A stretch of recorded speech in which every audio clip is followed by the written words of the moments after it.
یہ ساتھ والا بنگلہ جانتے ہیں کس کا ہے؟ کس کا؟ ڈاکٹر افشان کا۔ واٹ؟ اور آج تک مجھے کبھی بتایا ہی نہیں۔ ڈاکٹر افشان نے۔ اور ڈاکٹر ابرا کا کیا تعلق اس بات سے؟ وہ میں بتاتی ہوں آپ کو بھائی۔ آپ کو وہ لاکٹ یاد ہے جو کسی نے آپ کے سالگرہ والے دن آپ کے کمرے میں رکھا تھا، اور اس کے بعد آپ کے آفس میں وہ کارڈ اور پھول، اس کے بعد آپ کے کمرے میں وہ پھول وغیرہ؟ لائبہ یہ سب تم کیسے جانتی ہو؟ کیا چل رہا ہے یہ سب؟ نومے کا لہجہ اب سخت ہو چکا۔ بھائی دراصل وہ سب کچھ میرا اور ڈاکٹر افشان کا پلان تھا۔ واٹ؟ نومے حیرت اور غصے سے چلایا۔ اس سارے معاملے کے پیچھے تم اور ڈاکٹر افشان تھیں؟ انبیلیویبل! یقین نہیں ہوتا کہ میری بہن خود پچھلے کئی دنوں سے اپنے ہی بھائی کو بیوقوف بنانے لگی ہے۔ دل تو چاہ رہا ہے ابھی شوٹ کر لوں خود کو۔ لائبہ تم نے کیوں کیا ایسا؟ میں پوچھتا ہوں آخر کیوں؟ یہ سب اس لیے کیا ہم نے تاکہ آپ کو اور ڈاکٹر ابرا کو ملا سکے، لیکن ایسا کیوں؟ اور کیا ڈاکٹر ابرا انجان ہے اس سارے معاملے سے؟ جی بھائی، وہ پہلے نہیں جانتی تھی، مگر اس دن جب آپ کے آفس میں پھول والا معاملہ ہوا تو وہ سب جان گئیں، کیونکہ انہوں نے مجھے ڈاکٹر افشان کو وہ پھول پکڑاتے ہوئے دیکھ لیا تھا۔ اس دن جو لڑکی گیٹ پر میرے ساتھ تھی وہ کوئی اور نہیں تھی، ڈاکٹر ابرا تھی۔ وہ مجھے سمجھانے آئی تھی کہ میں یہ سب بند کر دوں۔ لائبہ کے انکشاف پر نومے کو ابرا اور افشان کے ہاسپٹل میں ہونے والی لڑائی یاد آئی۔ یہ سب کیا ہو رہا ہے؟ میرے سمجھ میں سے باہر ہے۔ لائبہ وہ سر تھامے ہوئے صوفے پر سا گیا۔ بھائی وہ ابرا ہے نا؟ دراصل وہ ابرا نہیں ہے، وہ ریشے ہے، ریشے گل۔ لائبہ کی آواز پر نومے نے حیران کن نظروں سے لائبہ کو دیکھا۔ کیا کہا تم نے؟ ریشے گل؟ تمہارا مطلب ہے کہ ڈاکٹر ابرا ڈاکٹر ابرا نہیں، ریشے گل ہے؟ جی بھائی وہی ریشے گل جو گل بی بی کی نواسی تھی، جس سے آپ بچپن میں شدید نفرت کرتے تھے۔ اسٹوپڈ! اب ایک لفظ نہیں بولو گی تم، جو دل میں آتا ہے بول دیتی ہو۔ اب اتنا بھی بیوقوف مت سمجھو مجھے کہ تمہاری ہر بات پر یقین کر لوں گا میں۔ نہیں بھائی، میں سچ کہہ رہی ہوں۔ وہ ریشہ گل ہے۔ جس دن گل بی بی ریشہ کو واپس چھوڑنے جانے والی تھی، اسی دن ان کو دادو نے روک لیا تھا اور ان سے کہا کہ ریشہ اب کہیں نہیں جا سکتی۔ انہوں نے ریشہ کو گود لے لیا تھا، مگر مسئلہ تھا اس کو رکھنے کا کہ وہ اسے ڈیڈ سے چھپا کر کیسے رکھیں گی۔ اس لیے انہوں نے ڈاکٹر افشان کی مما سے بات کی اور وہ ریشہ گل کو اپنے ساتھ رکھنے پر راضی ہو گئی۔ میں دادو کو افشان کے گھر جاتے دیکھ چکی تھی، مگر دادو نے کبھی مجھے دیکھ لیا اور مجھ سے کہا کہ پرامنس کرو یہ بات کسی کو نہیں بتاؤ گی۔ وہ ان کے ساتھ بھی رہنے لگی۔ دادو نے ریشہ کا ایڈمیشن کروایا تو پتہ چلا کہ وہ بہت ہی ذہین بچی ہے۔ پھر کیا؟ ہماری دادو نے کلاسز جمپ کروائیں اور ریشہ آپ کے برابر آ گئی اور ڈاکٹر بن گئی۔ حیرت انگیز طور پر ریشہ نے بھی اسی یونیورسٹی سے ڈگری حاصل کی جہاں سے آپ نے کی تھی۔ اگر ابھی بھی آپ کو میری باتوں پر یقین نہیں ہے تو آپ ہاسٹل جا کر خود کیوں نہیں دیکھ لیتے؟ ڈاکٹر ریشہ کے فائل، اس میں ساری ثبوت ہیں کہ وہ ڈاکٹر ابرا نہیں ڈاکٹر ریشہ گل ہے۔ نومے تیزی سے اٹھا، اپنی گاڑی کی چابی اٹھائی اور باہر کی طرف دوڑ لگائی۔ تیز ڈرائیونگ کرتے ہوئے ہاسپٹل پہنچا اور گارڈ روم کی طرف بڑھا۔ نیو جوائنگ رنگ کی طرف بڑھا تو حیرت کی انتہا نہ رہی۔ واقعی وہاں ڈاکٹر ریشہ گل نام کی ایک فائل تھی۔ بے قابو ہوتی دھڑکن کو سنبھالتے ہوئے وہ فائل اٹھائی اور کھول کر دیکھنے لگا۔ ساری ڈگریز پر ایک ہی نام جگمگا رہا تھا اور وہ تھا ریشہ گل۔ نومے کو لگا جیسے وہ کوئی خواب دیکھ رہا ہے اور ابھی آنکھ کھلے گی اور خواب ٹوٹ جائے گا، مگر آج ایسا کچھ نہیں ہوا۔ یہ خواب نہیں حقیقت تھی۔ میں کیسے نہیں پہچان سکا تمہیں ریشا گل۔ اسے یاد آئیں وہ ابرا کی سبز آنکھیں جن میں وہ اکثر گھس جاتا تھا، مگر سمجھ نہیں پاتا تھا کہ ایسا کیوں ہوتا ہے اس کے ساتھ۔ مجھے ابھی ملنا ہے ڈاکٹر ابرا سے، نہیں ریشا گل سے، ڈاکٹر نویں بن کر نہیں، نویں شاہ بن کر، وہی نویں شاہ جس کی بچپن کی ایک غلطی اب تک پچھتاوے کا سامان بنی ہوئی ہے۔ وہ وہاں سے نکل آیا اور ڈاکٹر عفان کے گھر پہنچ کر بیل دی۔ اندر سے چوکیدار باہر آیا۔ جی آپ کون؟ وہ نہایت ادب سے بولا، مجھے ڈاکٹر ابرا سے ملنا ہے۔ کیوں؟ کون ڈاکٹر ابرا صاحب؟ جی یہاں تو کوئی ڈاکٹر ابرا نہیں رہتی، آپ کسی اور گھر میں پتہ کر لیں۔ اوہ سوری، دراصل مجھے ڈاکٹر ریشا سے ملنا ہے، ہم ایک ہی ہاسپٹل میں جاب کرتے ہیں۔ میں ڈاکٹر نویں ہوں، یہ 7 والا بنگلہ ہمارا ہے۔ جی صاحب جی میں سمجھ گیا، مگر ڈاکٹر ریشا صاحبہ تو گھر پر نہیں ہیں، کچھ دن پہلے ان کے والد صاحب وفات پا گئے، جس کی وجہ سے وہ اپنے گھر گئی ہیں۔ آپ ایسا کریں ڈاکٹر عفان کو بلا دیں۔ جی صاحب جی آپ اندر آ جائیں، میں ان کو فون کرتا ہوں۔ ڈاکٹر عفان اوپر ٹیریس پر کھڑی نویں کو حیران کن نظروں سے دیکھ رہی تھی، پھر تیزی سے نیچے آئی۔ ڈاکٹر نویں آپ یہاں؟ آپ آئیں نا اندر، یہاں کیوں کھڑے ہیں؟ آئیں بیٹھ کر بات کرتے ہیں۔ شور۔ وہ دونوں اندر چلے گئے۔ ڈاکٹر نویں آپ اچانک یہاں کیسے؟ میرا مطلب سب خیریت تو ہے نا؟ وہ دونوں ڈرائنگ روم میں بیٹھ چکے تھے۔ نہیں کچھ خیریت نہیں ہے ڈاکٹر، مجھے آپ سے ہرگز یہ امید نہیں تھی۔ لائبہ میں تو بچپن ہے، مگر آپ تو سمجھدار تھیں، پھر ایسی بے وقوفی کیوں کی آپ نے؟ کچھ سمجھی نہیں ڈاکٹر نویں عفان گھبراتے ہوئے بولی۔ سمجھ تو آپ چکی ہیں، مگر سمجھنا نہیں چاہ رہی۔ کہاں ہے ڈاکٹر ابرا؟ اور سوری میرا مطلب ڈاکٹر ریشا گل۔ نویں کا لہجہ غصے سے بھرا تھا۔ عفان تو حیران رہ گئی۔ نویں کے منہ سے ابرا کا اصلی نام سن کر جھوٹ بولنے کی کوشش مت کرنا، کیونکہ لائبہ مجھے سب کچھ بتا چکی ہے۔ سوری ڈاکٹر نویں، وہ یہاں نہیں ہے، طبیعت ٹھیک نہیں تھی تو واپس اپنے گھر چلی گئیں، کچھ دنوں کے لیے جلدی واپس آ جائیں گی۔ مگر سر اس میں ریشا کا کوئی قصور نہیں ہے، وہ بے گناہ ہے۔ جو کچھ بھی کیا ہے میں نے اور لائبہ نے کیا ہے، آپ پلیز اسے کچھ مت کہنا۔ مجھے کیا کرنا ہے کیا نہیں یہ میں خود ڈیسائیڈ کر لوں گا، آپ مجھے مت سکھائیں۔ وہ غصے سے وہاں سے چلایا۔ کیوں پڑی ہے یہاں؟ چلتی کیوں نہیں جاتی؟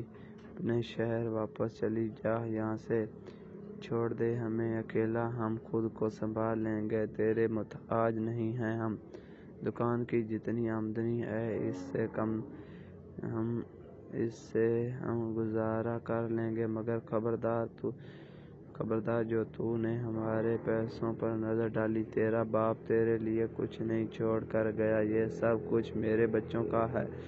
تو جا اپنی اس میڈم کے پاس، گل بی بی کے گزرنے کے بعد اب وہی تیرا سہارا ہے، ہم سے کسی قسم کی امید نہیں رکھنا۔ تیرا رشتہ تیرے باپ کے ساتھ تھا اور اسی کی وجہ سے میں تجھے اب تک برداشت کر رہی تھی، وہ تو مر گیا مگر تجھے میرے حوالے چھوڑ گیا، اب میں کس کو سنبھالوں؟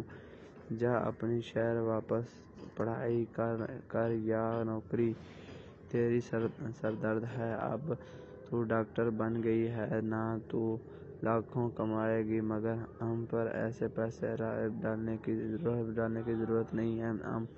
اماں آپ کیوں کہہ رہی ہیں ایسا؟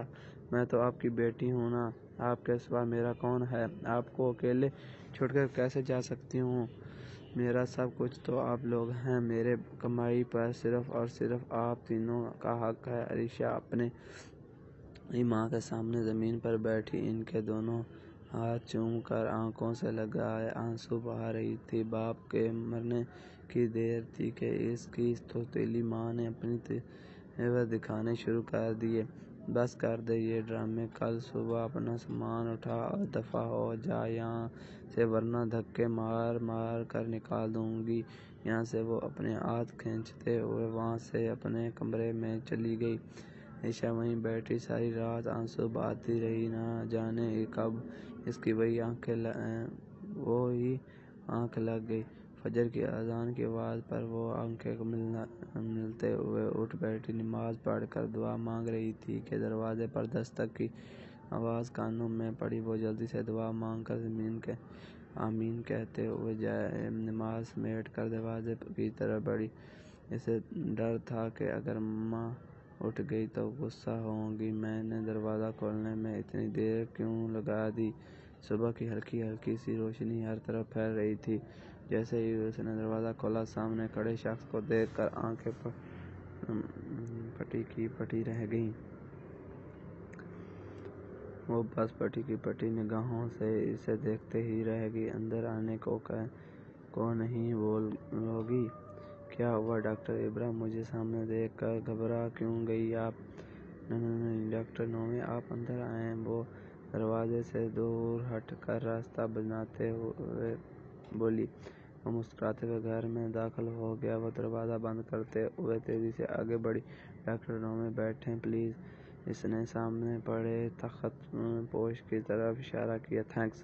نومے مسکراتے ہوئے بیٹھ گیا۔ میں آپ کے لیے ناشتہ بنا کر لاتی ہوں سر۔ وہ تیزی سے کچن کی طرف بڑھی۔ تب ہی اس کی ماں نیچے آئی۔ وہ سامنے نومے کو دیکھ کر غصیلی نظروں سے آگے بڑھی۔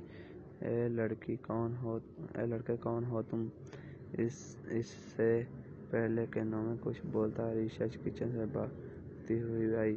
اماں یہ ڈاکٹر نومے شاہ ہیں، میں ان کے ہاسپٹل میں نوکری کرتی ہوں۔ اچھا تو یہ تیرے پیچھے گھر تک آ گیا؟ میں پوچھتی ہوں آخر اتنی بھی کیا جلدی تھی اسے یہاں آنے کی کہ رات گزرنے کا بھی انتظار نہیں کیا اور صبح صبح یہاں آ ٹپکا؟ اماں آپ چلیں اپنے کمرے میں، یہ ابھی چلا جائے گا، میری طبیعت کا پوچھنے آیا ہے، جلدی چلا جائے گا۔ وہ شرمندگی سے نومے کی طرف دیکھ بھی نہ سکی۔ میں کیوں جاؤں یہاں سے؟ اسے بول ابھی کہ ابھی یہاں سے چلا جائے۔ اور یہ ہی کیوں؟ تو بھی نکل یہاں سے، اب تیرا یہاں کوئی کام نہیں ہے، یا چلی جا، اس کے ساتھ اپنا گھر بسا لے، لیکن ہمیں معاف کر دے، پہلے وہ لڑکا آیا تھا، اب یہ میرے گھر میں بھی ایک نوجوان بیٹی ہے، میں کس کس کو صفائیاں دیتی رہوں گی، تو نکل ابھی یہاں سے۔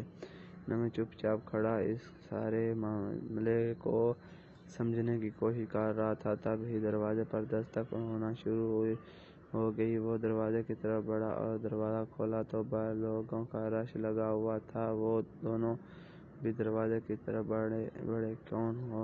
کون ہے یہ لڑکا؟ محلے کے ایک بزرگ نہایت غصے سے بولے۔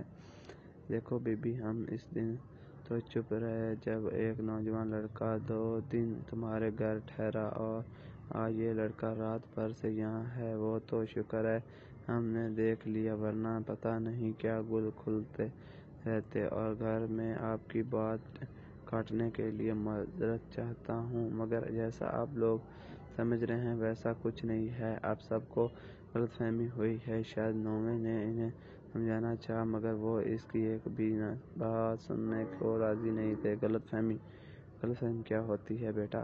ان بوڑھی آنکھوں نے ایک عمر گزاری ہے، اور اتنا تو دیکھ سکتی ہیں کہ تمہارا یہاں آنے کا مقصد خاص ہے۔ گھر میں جوان بیٹیاں ہیں اور گھر کا سربراہ سر پر نہیں ہے، تو تم سمجھتے ہو کچھ بھی کرتے رہو گے اور ہم سب آنکھیں بند کیے چپ چاپ دیکھتے رہیں گے؟ نہیں بیٹا نہیں، سچ بتاؤ، کیا کرنے آئے تھے تم یہاں، اور کیا رشتہ ہے تمہارا اس گھر کے مکینوں سے؟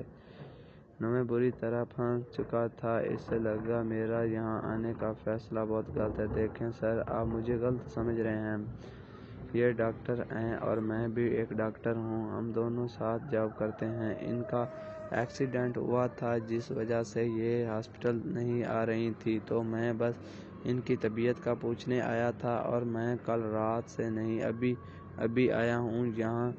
یہ کہانیاں تم کسی اور کو سناؤ شہری بابو، ہم لوگ اندھے نہیں ہیں۔ ایک آدمی غصے سے آگے بڑھا۔ آنٹی اب کچھ بولتی کیوں نہیں؟ بتائیں نا ان کو، آپ تو سب جانتی ہیں نا۔ وہ عریشہ کی ماں کی طرف دیکھتے ہوئے بولا۔ وہ بے رخی سی چہرہ موڑ گئی۔ ارے میں تو خود پریشان ہوں اس لڑکی کے کرتوتوں سے۔ اس لڑکی نے مجھے کہیں منہ دکھانے کا لائق نہیں چھوڑا۔ وہ غصے سے عریشہ پر جھپٹ پڑی اور اس پر تھپڑوں کی برسات شروع کر دی۔ یہ کیا کر رہی ہیں آپ؟ عریشہ پر ایسے ہاتھ نہیں اٹھا سکتی۔ نومیں عریشہ کے سامنے آ رکا اور عریشہ کو ایسا لگا جیسے اس نے کچھ غلط سنا ہو۔ نومیں نے اسے ابرا نہیں عریشہ کہا۔ یہ سن کر اسے حیرت کا جھٹکا لگا۔ تو تم ہوتے کون ہو مجھے روکنے والے؟ ہٹو سامنے سے، آج اس لڑکی کو میں نہیں چھوڑوں گی۔ آپ سب تو جانتے ہیں کہ یہ میری سکی بیٹی نہیں ہے، مگر پھر بھی میں نے ہمیشہ اس کے سر پر شفقت کا ہاتھ رکھا۔ بچپن سے لے کر آج تک اس کی ہر خواہش پوری کی، اپنے بچوں سے بڑھ کر پیار دیا۔ اس نے شہر جا کر پڑھنا چاہا، تب بھی میں نے اس کی بات کی منت سماجت کی اور اسے اجازت دلوائی، مگر شہر جاتے ہی یہ وہاں کے رنگ میں ڈھل گئی۔ غیر مردوں سے تعلقات ہیں اس کے، میں سب جانتی تھی۔ بہت بار سمجھایا اسے مگر یہ نہیں سمجھی، بس اس کے باپ کی وجہ سے اسے برداشت کر رہی تھی میں اسے، ورنہ ایک بھی قدم نہ رکھنے دیتی اس گھر میں۔ باقی سب کچھ آپ کے سامنے ہے، اب فیصلہ آپ سب کے ہاتھ میں ہے۔ ماں آپ یہ کیا کہہ رہی ہیں؟ وہ حیرت زدہ سی اپنی تو سوتیلی ماں کو دیکھ رہی تھی، جس کے چہرے میں وہ اپنی حقیقی ماں کو تلاشتی رہی، مگر آج اسے سوتیلی کا مطلب اچھی طرح سمجھ آ چکا تھا۔ عریشہ ایسے بالکل نہیں ہے جیسا آپ بول رہی ہیں۔ نومیں پھر سے اس کے حق میں بولا۔ اس لڑکی کو تو زندہ دفن کر دینا چاہیے۔ بوڑھے باپ کو گزرے ابھی 1 مہینہ بھی نہیں ہوا اور اس کے لچھن شروع ہو گئے۔ ارے ہمارے بھی جوان بیٹیاں ہیں، وہ کیا سبق سیکھیں گی؟ اس لڑکی کو اس کے گھر والوں کو دھکے مار کر یہاں سے نکال دینا چاہیے۔ کوئی کچھ بول رہا تھا تو کوئی کچھ۔